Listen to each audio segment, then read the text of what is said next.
Hello दोस्तों, तो आज हम आप लोग के बीच ये एक लेके आए हैं कि आखिर क्यों जलता है हर साल पृथ्वी का फेफड़ा, जिसको हम लंग्स ऑफ अर्थ के नाम से जानते हैं। तो वो क्यों, आखिर क्यों हर साल जो है अमेजन फॉरेस्ट में एक भयावह स्थिति आ जाती है और दिन प्रतिदिन जो है क्या उसमें आग लगने की जो स्थिति है वो दिन ब दिन बढ़ते जा रही है। आज हम उसके बारे में चर्चा करते हैं, जो कि हम लोगों के लिए एक बहुत ही चिंतनीय बात है। और क्योंकि आपको पता है इसका टैग ही है hot lungs of earth. Lungs of earth से जो है अमेजन रेन फॉरेस्ट विख्यात है। तो चलिए आज हम लोग देखेंगे कि अमेजन रेन फॉरेस्ट क्यों इसको बोला जाता है और क्यों जो है यहाँ पे एवरी ईयर जो है यहाँ पे आग लगने की स्थिति दिन ब दिन बढ़ते जा रही है। तो देखते हैं, देखिए यहाँ पे आप देख रहे होंगे, आपको दिखाई दे रहा होगा, ये देखिए यहाँ पे, ये देखिए आग इतनी तेजी से लगती है जैसे लगता है कि यहाँ पे क्या हो गया है और बहुत ही भयावह स्थिति होती है जब यहाँ पे आग लगती है। नेक्स्ट देखिए, यहाँ पे देखिए कितना जो है धुआं लगता है और ऊपर से प्लेन के द्वारा जो है इस आग को जो है बुझाने की कोशिश की जाती है। देखिए यहाँ पे, और यहाँ पे इस देख रहे होंगे कि कितनी जो है कितनी सघन डेंसिटी है, कितना यहाँ पे ज्यादा घनत्व है, कितने यहाँ पे जो है ये यहाँ पे ऐसा, यहाँ पे इतने पेड़ पौधा नजदीक है कि यहाँ पे सूर्य का प्रकाश भी उस पृथ्वी तक नहीं आ पाती है, यहाँ के प्लेन तक नहीं आ पाती है। नेक्स्ट देखते हैं, नेक्स्ट स्लाइड से समझते हैं। देखिए अब यहाँ पे जो है एक और चर्चा आई थी अभी रिसेंटली कि अमेजन रेन फॉरेस्ट सवाना प्रकार के जंगल में परिवर्तित हो रही है। देखते हैं कि सवाना प्रकार के जंगल किसको बोलते हैं और अमेजन प्रकार के जंगल किसको बोलते हैं। आपको ये दिखाई दे रहा होगा, ये जो है हमारा जो है क्या है, अमेजन रेन फॉरेस्ट के रूप में इसको जानते हैं। क्या इसको जो है अमेजन में जो भी जंगल है उसको रेन फॉरेस्ट, क्या रेन फॉरेस्ट के रूप में जानते हैं। और यहाँ पे ये सवाना प्रकार के जंगल हैं, जो कि देखिए इसमें फर्क आपको नजर आ रहा होगा। ये है सवाना प्रकार के जो जंगल है, इसकी डेंसिटी बहुत ही कम है, यहाँ पे पेड़ पौधे दूर दूर हैं और यहाँ पे देख रहे होंगे, यहाँ पे देखिए हिरन है, यहाँ पे एलिफेंट है, ये सारे यहाँ पे चरने के लिए, घास वगैरह चरने के लिए आते हैं। दूसरी बात, अगर यहाँ पे अमेजन जंगल की बात करें तो ये बहुत ही ज्यादा सघन है। और यहाँ पे देखिए ये धुआं आपको नजर आ रही होगी, यहाँ पे हर साल एवरी ईयर अक्टूबर नवंबर में जो यहाँ पे एक बहुत ही भयावह स्थिति आती है और बहुत ही तेजी से आग लगती है। क्यों लगती है इसके बारे में भी चर्चा करते हैं। देखिए आप देख रहे होंगे वर्ल्ड मैप में सबसे पहले ये जानना है कि अमेजन प्रकार के जंगल किस कॉन्टिनेंट में पाया जाता है और उस कॉन्टिनेंट में ऐसा क्या है जो कि वहां के जंगलों को रेन फॉरेस्ट के नाम से हम लोग जानते हैं। क्योंकि वर्षा तो हर जगह होती है, जंगल तो बहुत सारे जगह हैं, लेकिन बहुत ऐसे ही जंगल हैं जिसको रेन फॉरेस्ट के नाम से हम लोग जानते हैं। देखिए यहाँ पे आपको नजर आ रहा होगा, ये वर्ल्ड मैप है, ये वर्ल्ड मैप देखिए यहाँ पे ये वर्ल्ड मैप है, ये यूरोप है, ये एशिया है, यहाँ से ये देखिए ऑस्ट्रेलिया है, ये अफ्रीका है, ये साउथ अमेरिका है, ये नॉर्थ अमेरिका है और यहीं पे एक जिलैंडिया जो कि नवीनतम जो है कॉन्टिनेंट के नाम से जाना जाता है। यहाँ पे देखिए आपको दिख रहा होगा, यहाँ से जो है एक इक्वेटर क्रॉस कर रही है जिसको हम भूमध्य रेखा के नाम से जानते हैं। यहाँ पे ये इक्वेटर क्रॉस कर रही है और आप देख रहे होंगे ये साउथ अमेरिका है और साउथ अमेरिका के जो है, साउथ अमेरिका के नॉर्थ से, कहां से, नॉर्थ से जो है ये इक्वेटर क्रॉस कर रही है। और यहाँ पे ये आपको ये मैप यहाँ पे लगाया गया है। देखिए ये पूरा साउथ अमेरिका है और यहाँ से ये इक्वेटर क्रॉस कर रही है। आपको दिख रहा होगा यहाँ पे पैसिफिक ओशियन है, साउथ अमेरिका के लेफ्ट में पैसिफिक ओशियन है और राइट में अटलांटिक ओशियन है। राइट में क्या है, अटलांटिक ओशियन है। और यहाँ पे इक्वेटर, आप लोग सभी को पता होगा कि इक्वेटर पे जितने भी कंट्री हैं वहां पे इक्वेटर पे जो है 90 डिग्री से सन का रे आता है। क्या? 90 डिग्री से। मान लिया जाए यहाँ पे अगर सन है,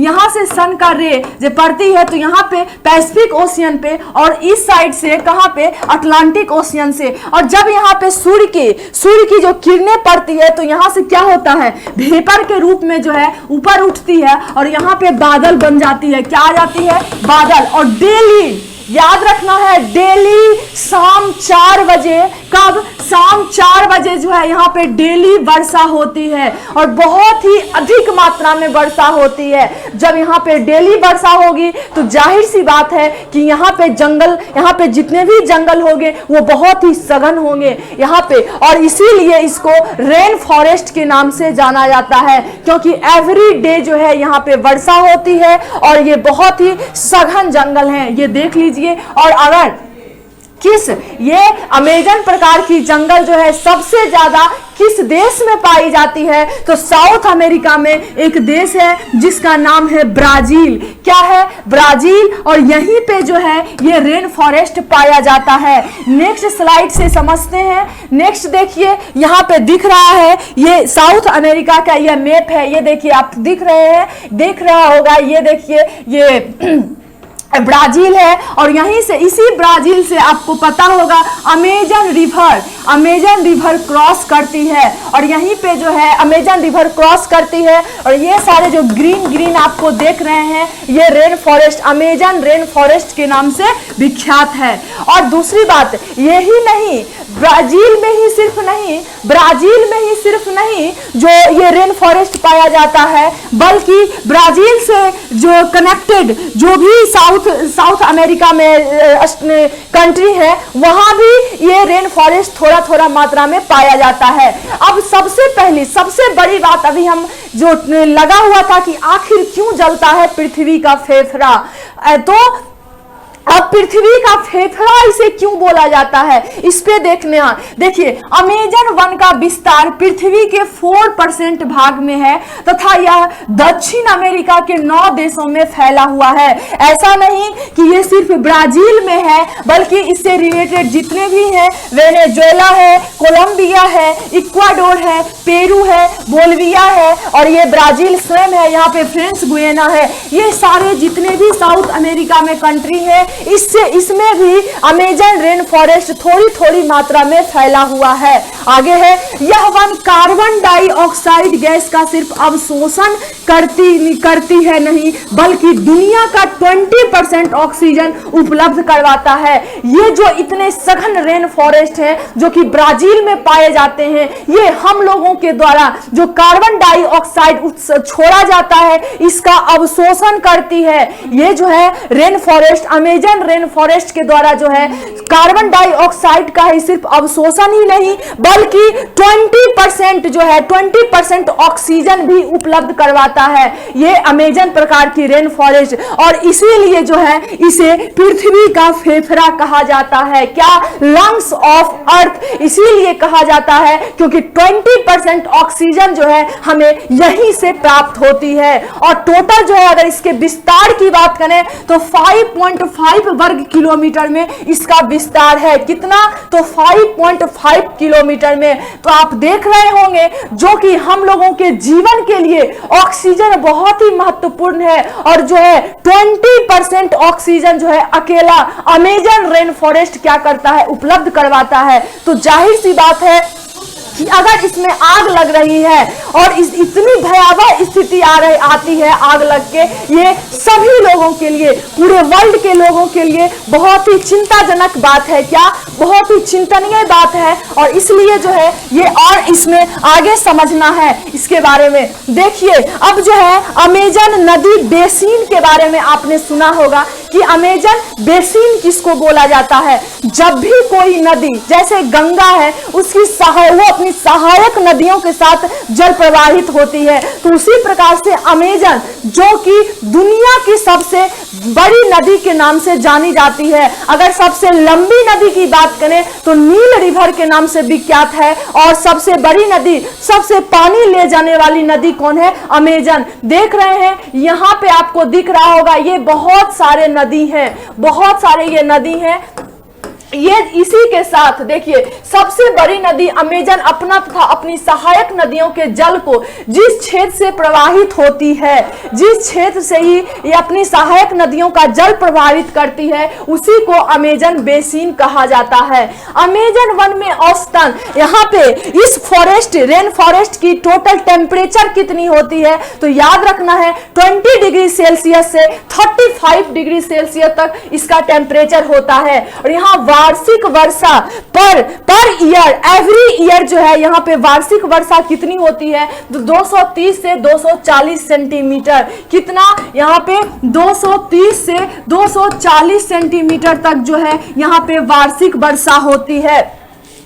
अब आई थिंक आप लोग को समझ आ गया होगा बेसिन किसको बोलते हैं। नेक्स्ट देखिए, अब ये है, एक है कि यहाँ पे जो है, अब दूसरी बात ये है, ये आपको दिख रहा होगा यहाँ पे ये ब्राजील है और यहीं पे ये rain forest, Amazon rain forest पाया जाता है। दूसरा ये देख रहे होंगे ये एंडीज पर्वत श्रृंखला है, ये पर्वत श्रृंखला एंडीज पर्वत श्रृंखला है, जो कि दुनिया की सबसे लंबी पर्वत श्रृंखला के रूप में जाना जाता है, एंडीज माउंटेन। और ये जो है ब्राजील, ये साउथ अमेरिका में ही है। अगर दुनिया के सबसे ऊंची पर्वत श्रृंखला की बात करें तो वो हिमालय है और सबसे लंबी पर्वत श्रृंखला एंडीज पर्वत श्रृंखला के रूप में जानी जाती है। अब यहाँ पे है कि जहां की यहाँ की जैव विविधता बहुत ही समृद्ध है, जहां डेली पर डे 4 बजे जो है वर्षा होती है, तो वहां पे जो है जैव विविधता, वहां की जैव विविधता समृद्ध होगी ही। यहाँ दुनिया का 1/3 जैव विविधता, यहाँ दुनिया का टोटल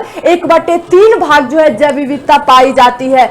ऑक्सीजन की उपलब्धता जैव विविधता के लिए बहुत ही महत्वपूर्ण है। जैसे कि आप लोग को अभी जस्ट हम लोग चर्चा किए कि दुनिया का 20% ऑक्सीजन जो है अमेजन रेन फॉरेस्ट द्वारा जो है उपलब्ध करवाया जाता है, उपलब्ध होता है। तो ये जो है 20% ऑक्सीजन जो है हमारे जैव विविधता के लिए बहुत ही महत्वपूर्ण है। जैव विविधता के लिए ही नहीं बल्कि ये जलवायु परिवर्तन के लिए, क्या है, जलवायु परिवर्तन के लिए भी बहुत ही ज्यादा महत्वपूर्ण है। अब ये सवाल ये होता है कि आखिर यहाँ पे आग क्यों लगती है? आखिर यहाँ पे आग क्यों लगती है? जो हम मानव जो है अपने जो ये ग्लोबल वार्मिंग जो गैस होता है CO2 और मीथेन जो गैस इसमें पाई जाती है, उसका उत्सर्जन करने में जो है, क्या ऐसा नहीं कि कम से कम उत्सर्जन नहीं कर पा रहे हैं। और दूसरी बात, ब्राजील की सरकार ने है बहुत सारे इस जंगल में जो है खेती करने के लिए, खनन करने के लिए इस जंगल को कटवाने की भी बात कर रही है। तो इसलिए जो है यहाँ पे एवरी ईयर आग लगती है, जो कि एक बहुत ही चिंतनीय बात है। क्या? एक बहुत ही चिंतनीय बात है, जो बहुत ही चिंतनीय बात है, क्योंकि हमारा लंग्स जो है क्या, जल रहा है, जो लंग्स ऑफ अर्थ के रूप में जाने जाते हैं। यहाँ पे ग्लोबल वार्मिंग के कारण जो है एवरी ईयर जो है आग लगती है और यह जो है बहुत भयावह स्थिति से आग लगती है। तो आई थिंक आप लोग को ये सेशन समझ में आया होगा, समझ गए होंगे कि क्यों इसको लंग्स ऑफ अर्थ बोला जाता है, यहाँ पे क्यों आग लगती है। चलिए, okay, bye bye, thank you.